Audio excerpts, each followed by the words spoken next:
ceria, senyuman berbunga, alunan takbir merdu berkumandang, keinsafan di jiwa, istilah yang penuh bermakna, bersilaturahim, bersalam-salaman, bermaaf-maafan, tuntutannya agama.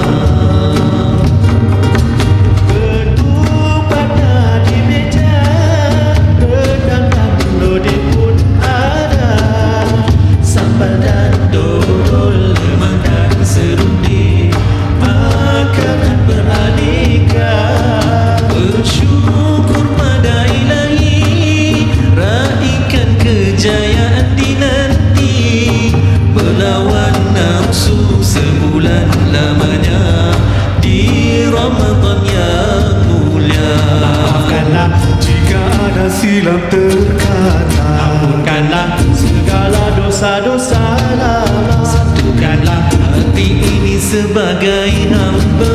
Di sini hari